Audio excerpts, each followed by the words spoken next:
All right. So Mondays are hard. We can all agree on that. Mondays are not fun. You know what will make it a little bit easier? Go into Wilbur's Total Beverage, because you can get something that'll take the edge off, whether it's some beer or maybe it's some wine. And I'm just talking in general, because if you go in there and you say, I want some beer, they're going to give you like 500 different things you can try. They'll narrow it in. And they'll narrow it down. Now, over the weekend, I cracked open that Riesling that you got me over at Wilbur's. The sweet German white wine. Oh, my God. It was made in a castle, and I feel like I could taste it. I could taste the German castle. It was made outside the castle. It doesn't matter, Ryan. In my mind, it was made within a castle, and it was magical, and it tasted so good. And we had some guests over, and everybody was raving about this. But do you know what they raved about? Huh?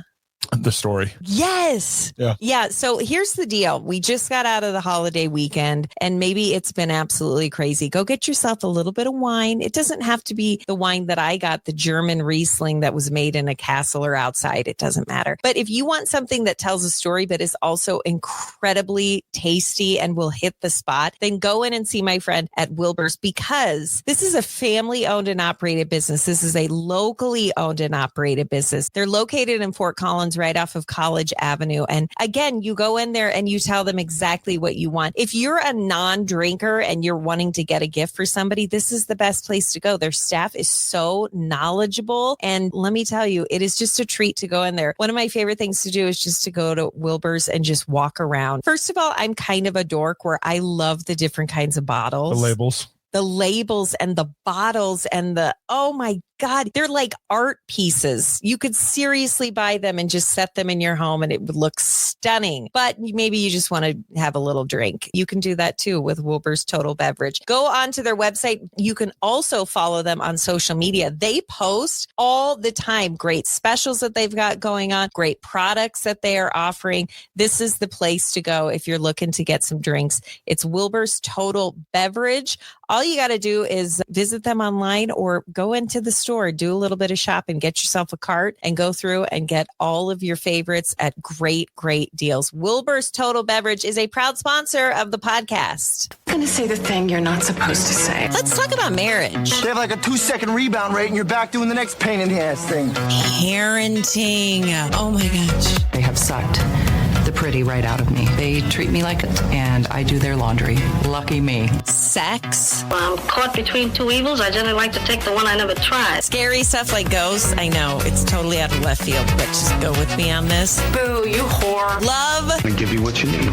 That's all. I'm talking about taking care of each other the best you can. What's wrong with taking care of a woman? She takes care of you. Friendships. Wink and our necklace says best friends forever. Actually, we wanted to say forever. I don't think you guys will be best friends forever. No offense, but sometimes you grow apart where maybe she'll find a new best friend. They end up doing everything together.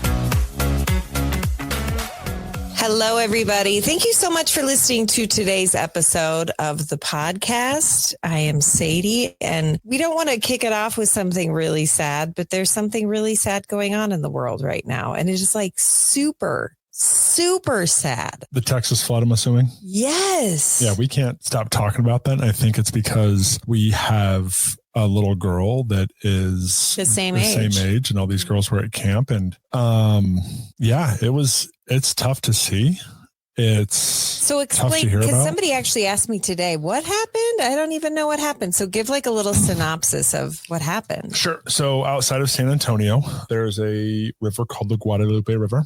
And it's on the west side of San Antonio. There was a storm that came through overnight that I've heard dropped something like 10 inches in like a couple hours. And you're thinking 10 inches? What's that? But when that happens, it all funnels into one place, and it funneled into this river. And this river was at like 2 or 3 feet typically. And then it rose like over 30 feet an hour. And just, it's like a raging river. It's heartbreaking. It took out houses. It basically, just picture a river that you're next to. And everyone has a river in mind of where they lived or grew up or whatever. And there's a river. Now imagine that went times 30 in like an hour. and just it took out so much. And there was this river or there's camp called, I think Camp Mystic I think it's what it's called. Yeah.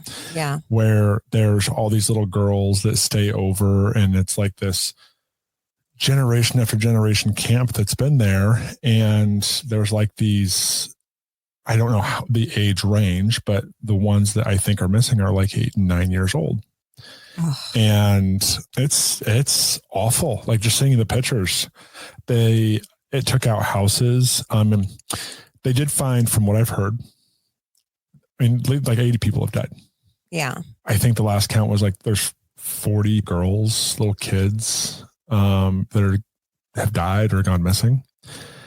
Well, because it was an all girls Christian camp, right? Yeah. Non-denominational Christian camp. And they have found a girl that I've heard. She was 13 miles downstream in a tree.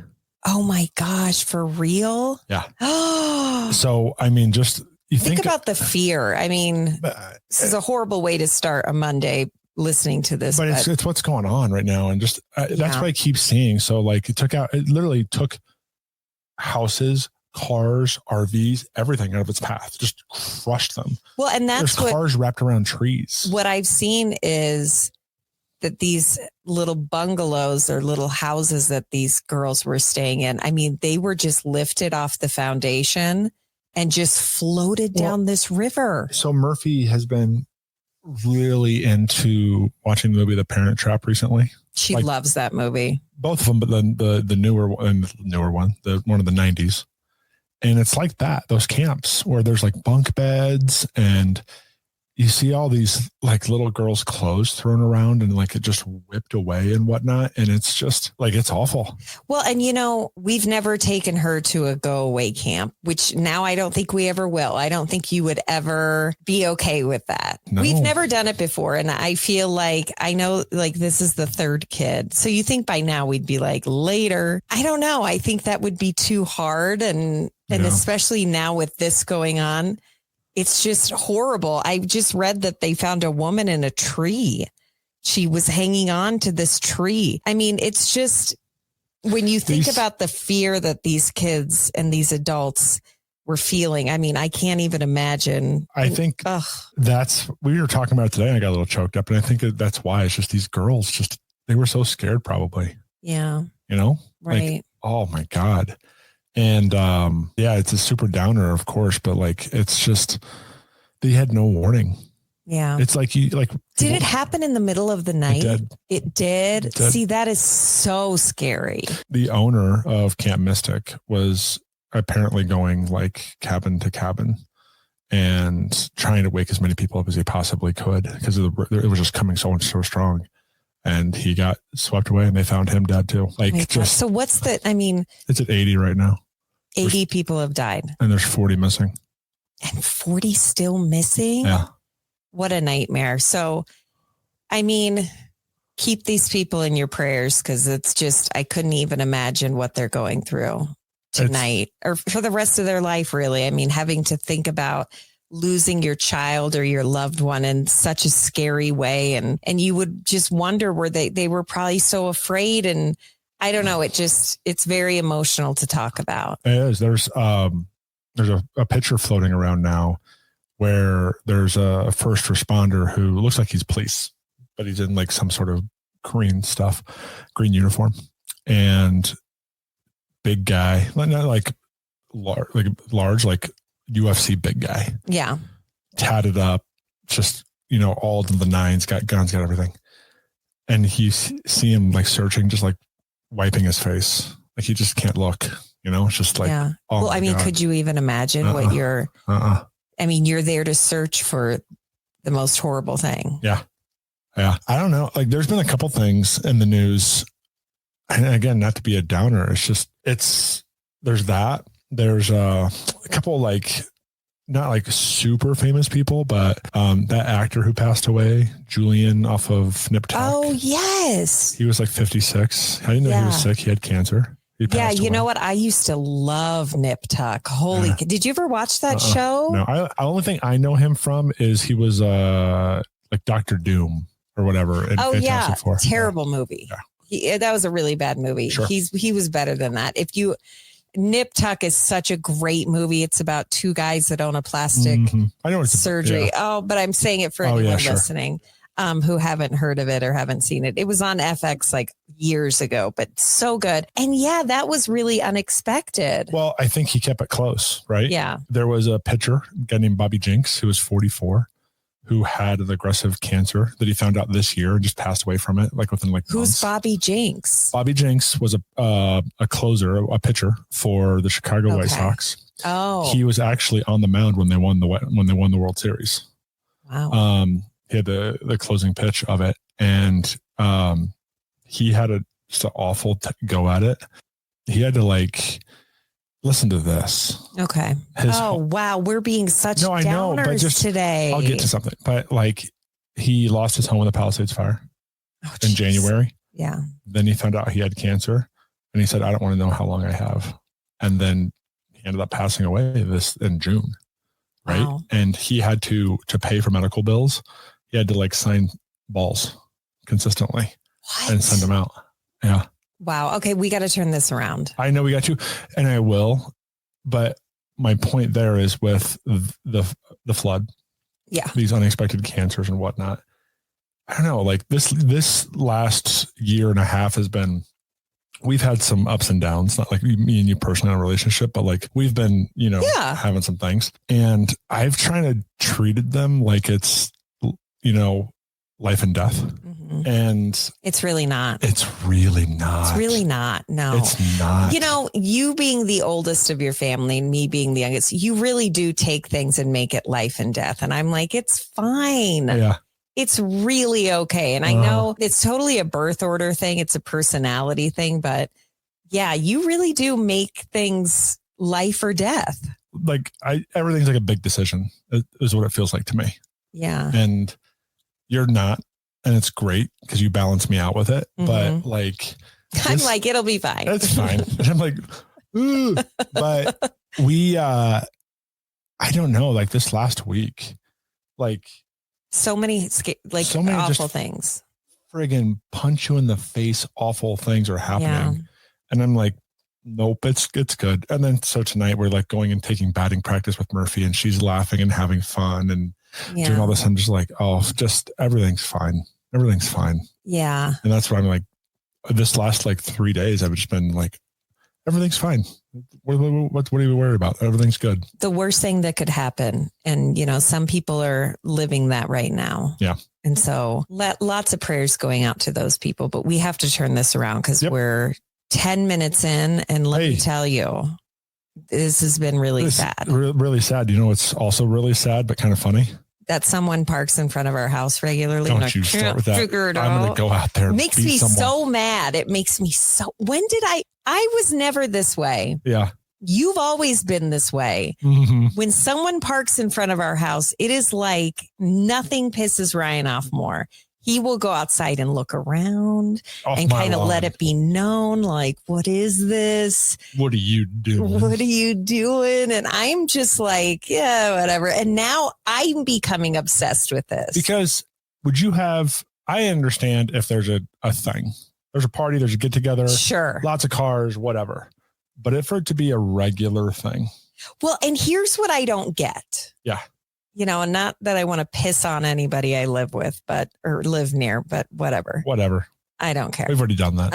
Yeah, sorry. But, there's so much space everywhere. Everybody has room for 4 or 5 cars around their home to park. And they park right in front of our house. There's 3 car garages all around. All over. You got 2 spots in your driveway. You got spots in front of your house. Wouldn't you want to park in front of your home and then... It's the most irrational thing that makes me upset is I can't imagine I can't imagine parking in front of someone else's house. Yeah. I can't either. Could you do that? I could if there was something going on, like you said, like you said, was going on. But if you're just every day, you're just going to go park in front of someone's house. I don't know. And wouldn't that, you'd be like, this is odd. I don't know. There are people, I guess, that do it pretty regularly in front of our house. What's worse, that or watching someone in a parking lot not put the cart back. Oh, see, that pisses you off. That doesn't make me mad. I know. You know why? Because I am a recovering non-cart returner, because you make it seem like it is like being, it is the most, it is like kicking a puppy. It's incredibly inconsiderate. Well, listen, here's my excuse for not taking the cart back. You know, if I have a kid, like a small kid in the car, I won't do it. Now, Murphy's older now, so I take it back. But when she was in a baby carrier, I'm not going to walk halfway across the parking lot and leave her, or it's cold out. So I just leave two types of people. No, there are two reasons why you can leave a cart around your car. Small child. Thank you. You can. Or you are like handicapped, can't move, on crutches, elderly, whatever. I understand. Okay, can't make that trip, whatever. Not going to give you grief. Yeah. But if you're a 40-year-old man leaving a cart out and just kind of ho-humming. Also, you found this Instagram page. What is Cart it called? Narcs. Cart Narcs. I was going to say, is it Cart Catcher? No, it's called Cart Narcs. And what is some guy like chases people down? And in a parking lot, he like has these bumper stickers. And they just say like, I'm a bad person or cart narc or something like that, right? And he goes and like gives them to them or interviews them while they're not putting the cart back. And he doesn't like in a fun way. He's not like, Chris Matthews. He's like, oh, hey there, you forgot your cart. Hey, here's your sticker. Here's on his car and whatnot. It's hilarious to watch. You know what also? Okay. All right, let's make some rankings. All right, let's do this. Okay. So parking in front of the house person. Okay. Not putting your cart back person. Not as big of a deal as you think. Okay. But okay. You let them in when you're driving and they don't wave. Oh, see, now that pisses me off. That lights me on fire, because I am like, where are your parents and who taught you to be so rude and you know what? People don't wave anymore. They just don't wave anymore. It's very troubling to me. It's very sad. And that to me that's my cart return situation. Sure. That I've seen you in a car where we will let someone in. Yeah. And you go, where's the wave? Where's the wave? Wave. And then you'll celebrate a wave. Yeah. And if they don't wave, I'll curse them. You will. I will curse what is at that? them. What's going on? The wave. I was doing some shopping for groceries today. And I had an instance where Costco, super busy, right? Naturally. Sunday at Costco. Lots of things going back and forth. Lots of people stop and stare because Costco moves things around all the time, right? Peek my head out. Someone's kind of coming by. I step back and I give them the nod, like, go ahead, get a nod back. Love it. Huge. Okay. About 3 minutes later, same situation happens, different person. I look, someone's coming. I step back. Don't even acknowledge me. Ooh. Did you slap them? Oh, man. Did you want to get out and slap them? I didn't want to get out and slap them, but I'm like, you think you're better than me? Huh? Do you ever Am I think just some jester? We're the irrational people, because it's like they parked in front of our house again. And in their mind, maybe they're just normal. And can you put a poll up on social? I could do that. Yeah. And literally just be like, is it weird to park in front of people's houses? Yeah. Would you park in front of someone else's house on your street? Would you do it? If you had plenty of room in front of your house, would you do it? I have a house. I have my spots. Why would you park in front of our house? Right. I don't know. Why would you I don't do know. that? It's so odd. God, we've gone on for like 5 minutes talking about this. Because and again, everyone has an irrational thing. Right? Yeah. Where they're like, what are you doing? But I don't think that the wave thing is irrational. I think that's common respect. Your thing's not irrational. My thing is not irrational. I think that's just basic decency. Yeah. If somebody lets you in, you got to wave and say thank you. You know what? It's passed on to our oldest child, Sophie, where she gets super mad when someone doesn't wave. And that makes me proud. Yeah. That anger that she has, that like, I gave that to her. Wave, and they don't. She's like, yeah. Wow, what was that noise? That was weird. That's a noise that she makes. Oh, okay. So, all right. Well, what else is going on in the world? I mean, other than the horrible thing that we talked about, which I'm trying to transition out of because it's just so awful. You need a little uplifting after that. We do. Oh my God. Want to talk about it? You never, ever, ever do this. You never go golfing. And just the other day, you went golfing and I had some would you say you didn't want to go? I never want to go golfing. I enjoy almost every other sport you could possibly do. Golf is something I don't enjoy. I enjoy being out there. I would have just as much fun riding around in the golf cart, bullshitting, than I would actually playing golf. Right. And so we go out a couple of people from work are going. I haven't gone to the last like 3 or 4. So, okay. I actually haven't golfed this year. It's been a long time for you. And so I have to take a work call for the first 4 holes. For the first 4 holes, I'm on a work call, right? Which is about rude 45 minutes. Yeah. And I'm just going. Okay. And then we're on a 5th hole and I'm still just kind of worked up from the work call and haven't taken a practice swing, haven't anything. And I can hit a ball pretty well. And I just get into one, but I missed it and it went hard and then took an immediate hook left. Did you see this coming that you were going to destroy someone's property? When the ball turned, I was like, that's going to hit a house. Now, anybody that's golfed knows the feeling of a ball going towards a house and hitting a house. Yeah. I would say very rarely does it break anything substantial. Maybe a roof, maybe it bounces in the yard, whatever else. And I heard it go crack. And I'm like, oh, that hit a house.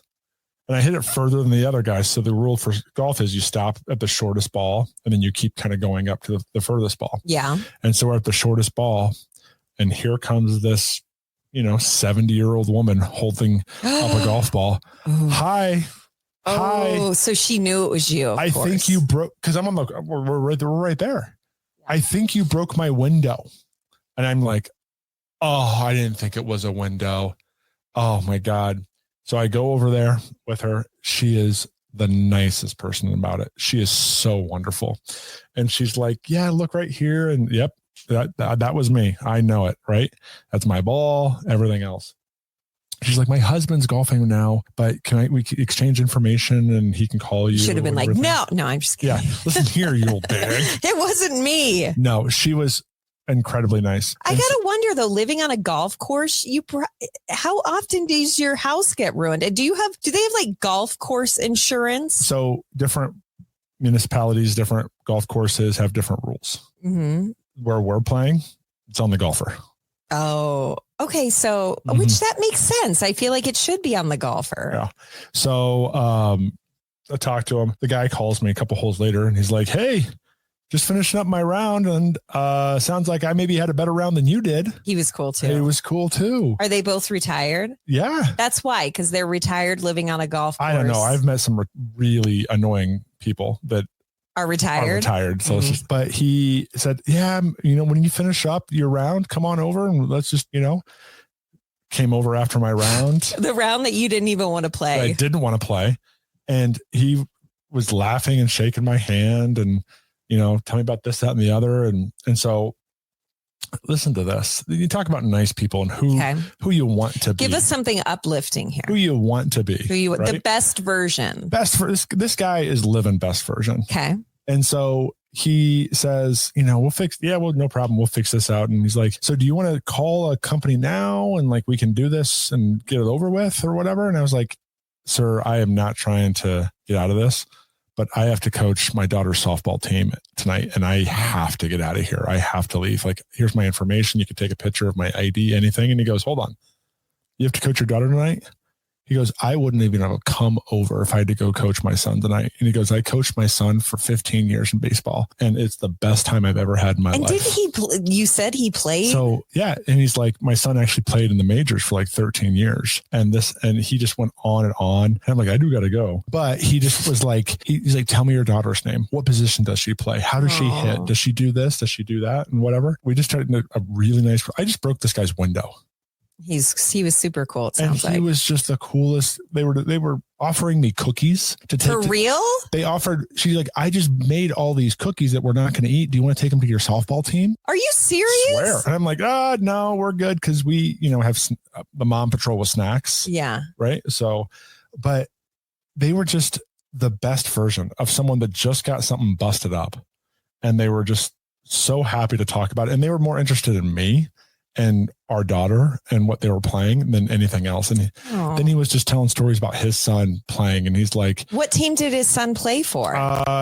Blue Jays, Mets, another team. He was a utility infielder. Crap. Yeah. And now he's a coach for the single A Devil Rays, he was saying, or Rays, I guess that is now.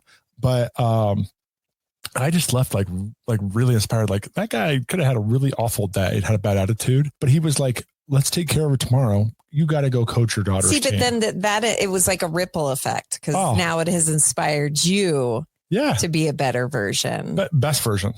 You know, that's the difference. I bet he's a waver. I bet he's the type He that waves. waves. He puts his cart back. He waves. He does all the he right doesn't things. park in front of someone else's house. Oh, those sons of bitches. Yeah. So really, get I this. don't know why that bothers me. I called them the next morning and I Yeah. was like, hey, I got a company to set up. They'll contact you. We'll pay for it. You just need to figure out the date that you want it fixed and whatever. And he goes, that's good, Ryan. That's good. Can you tell me about the softball game? Are you serious? Yeah. Best version. Yeah. Best version. Oh, it makes me feel awful that I was complaining about someone parking in front of our house when really, what does it even What does it matter? It doesn't hurt anybody. We just complained for like 5 minutes about people that don't return their carts and how And this awful guy, they are. I broke his window with a golf ball going 100 miles an hour. And he was like, tell me about your daughter's softball game. Wow. Yeah. Do you think you'd be scared to live on a golf course? 'Cause I would never want to. Oh, sometimes I'm never. like, that would be so cool to sit out and just watch people. But I think I would be scared because that's got to happen. Yeah. Pretty regularly, right? If Mhm. you're right on the, Yep, there's- yeah. people have signs about please don't come in our yard or, Please don't break our please windows. don't break our window. They took a picture of me and put it up and said, this guy's not allowed here anymore. He's a pervert too. Yeah, no, I don't know. I want my yard to be my yard. I don't want people, I don't understand. Again, you love golf, you want to do it, whatever. I don't understand living on a golf course. I don't know. To me, it seems very calming and very zen. And I don't know. I no, feel there's like I balls like flying around everywhere. You might get hit and you can't go outside. I don't know. I would dig it. Oh, no. As we're playing the round, right? I'm done golfing. I hit one shot in the day, broke a window. I'm good. I'm just going to hang around. But we get to the last hole and it's another really narrow fairway. Yeah. Just kind of straight down. And the guy gets up. Apparently we weren't on our A game that day. And there's a landscaping crew about 3 houses down. And he just hit toes one and it just flies right towards this landscaping crew where the guy had to duck. That is scary. Yeah. Okay. That's scary. But what I'm saying is that what, landscaping crew wasn't their house. They're out there working. What if you're outside just enjoying your backyard? You could never go outside and just enjoy your backyard Without worrying about getting without hit. worrying, Yeah, that's true. right? Especially if you're playing on like a non-professional course where there's just a bunch of people out there just having a good time. Yeah. Yeah. You're going to get hit. What are you doing? What are you doing? Yeah. Well, you know what? Today was definitely an up and down on the podcast, some down stuff. And thank you for letting us kind of get that out. And then we talked about some really stupid stuff like Ryan breaking someone's window and people not returning car. Oh, and people parking in front of your house. I'm going to put that poll up. Is that something that drives other people crazy or are we just assholes? It may just be that. More and more I think we're just the assholes in the situation. Maybe. What is that? Am I the asshole? Isn't that a thread? Oh, yeah, that is a thread on Reddit, and it's amazing. If you want to go kill like 6 hours, just dive into that. Am pool. I the asshole? Am I the asshole? It's so good. Thank you, everybody, so much for listening to today's episode, and be sure to hit that automatic download button. If you're watching full, or if you're listening to the full episodes on the YouTube channel, maybe hit subscribe and drop a comment. See, I feel like I'm nailing these endings lately. Am I right? Am I right? So smooth. What are you talking about? Thanks for listening. We'll talk tomorrow. So over the weekend, we went and saw my parents at their house. And I don't want to, I don't want to brag in any way, but they have an estate gate. Now, I know what you're thinking, but you wouldn't know it. I mean, I don't want to say that in a bad way, but I'm just saying they're just everyday people who just don't like the outside world. You get what I'm saying? It's less of a Dallas estate situation, that TV show, and it's more of like we'll shoot you if you get on our property. So there's a gate here. And your mother has 14 signs that say that. She does. She's so kind. Anyway, she really is. It's very funny that she does that. They just picked up the phone and they called my friends at Garage Door Service and Sales. Call Patrice. Maybe you're not even looking for an estate gate. Maybe you're looking for something for your garage door. Maybe you need a spring that broke. Maybe it's way too loud and it's waking the family up when you leave early in the morning. Maybe you just want something new for your home. Maybe you're building something new. I could go on and on and on forever with these maybes. Just know that you have friends at Garage Door Service and Sales. They have been in business for over 6 decades. Ryan, how many businesses can you think of that have been around for that many decades? Only 4. Only 4. McDonald's, That's the one I was thinking of. Walmart, Coca-Cola, garage door service, garage door sales, service and and sales. Coca-Cola. That's it. Those top 4, those are, I think, the only ones. Yep. We haven't done the actual math on that or looked into it. But our best guesstimate is that they are the OG when it comes to garage doors. So why not go into their website, garagedoorserviceandsales.com, and remember the name if you ever need something done with your garage door, or if you ever want something new, or if you want to keep the damn new neighbors out. So you get an estate gate and you close it and you open it and it's automatic and it's so bougie and cool. And then you feel safe because you're home. That's where you should feel safe, and they help you do that. Garage Door Service and Sales, a proud sponsor of the podcast.